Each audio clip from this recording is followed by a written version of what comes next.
welcome back to Dukascopy TV. I'm Natalie MacDonald and you're joining us at the iFXEXPO Asia in coordination with FX Street and Forex Peace Army.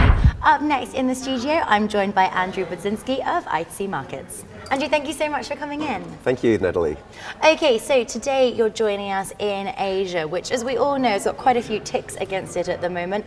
Major technological and financial hub, contains 2 of the BRIC nations and also half of the world's population. This is in addition to really continuing to outpace Europe at the moment. Can you talk us through how important you see Asia as to your company, and also how do you look to differentiate yourself within this market? Look, for us, Asia's a critical part of the world. I mean, a quarter of the world's population, as you mentioned. You know, you look at the sort of clientele in Asia, and they're typically a lot wealthier with a lot of disposable income. You know, you look at the gaming revenue of Macau, for example, 7 times that of Vegas. So for us, it's a critical market. And, you know, it's a very difficult market as well in that regard. You know, people in Asia tend to be a little bit more picky than a lot of people in other areas of the world. And I think, you know, we've always found it a little bit difficult to compete in Asia.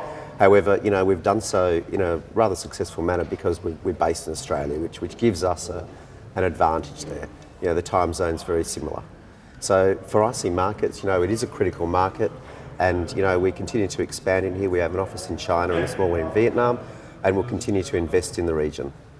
In an industry then where competing solutions, tight spreads can equate to market share, who do you fear in that sense? Who do you see as being your biggest competitor? Well, look, for us, you know, we do compete on spreads ourselves. You know, we look at ourselves as the Ryanair, for example, of the airline industry. So for us, it's very much price sensitive. So of course we have competitors, you know, euro dollar. I don't think we have that many competitors because we have one of the tightest spreads around. But, you know, there are other competitors out there that offer the ECM model, not to mention any names, but, you know, they do exist.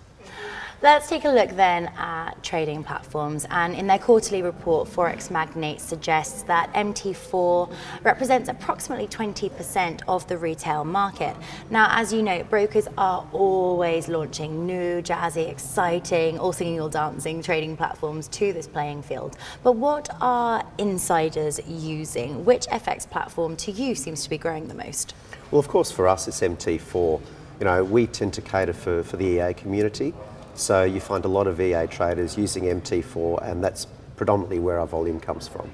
We also have C-Trader as well, would account for about 10 to 15% of our overall volume, but I think, you know, MT4 is here to stay, and MT4 has got a very well-developed community around it, you know, unlike other platforms, and I think that's where it's got the edge. You know, clients are generally self-sufficient on MT4, they support themselves, whereas when you have your own proprietary platform, you're re-educating the client base. And it's always a very difficult thing for brokers to do. And it costs a lot of money marketing-wise. Whereas if you give a client what they want and they're happy with the solution, then you're not going to have a lot of the support problems thereafter. So for us, you know, MT4 is the primary platform. It'll continue to be the primary platform. You know, we're continually adding platforms. We're adding Tradable as well. We have C-Trader, as I mentioned. But, you know, I think it remains MT4 at this stage. What challenges then are you facing in terms of attracting new customers? Have you noted a change almost in the trader profile? And if so, how are you acting to both attain and retain these clients? Well, for us, you know, we tend to cater for the more sophisticated client. So we get what I would call the second wave of trader. First wave goes to a market maker broker, and second wave goes to an ECM broker. So for us, it's not a difficult acquisition process. We're always second in the market. So, you know, it's the other brokers educated the market, then we come in and pick up the higher value clients typically. But the traders are becoming smarter. You know, they're asking more questions. They're asking about latency, spreads, obviously. You know, so the traders are actually really understanding now. Whereas, you know, in the early days when Forex was first introduced or Forex first became popular online, these were not questions that they asked. So in terms of that client basis then, how do you look to handle client complaints and how do you look to rectify errors? Do you deal with the client directly or do you take a more neutral stance? Well, we deal with clients directly. You know, typical complaints for us, because we are an ECM broker, slippage, things like that, you know, that's generally the theme of a complaint or a technology issue. So we always communicate with the clients, and we try to learn from our complaints.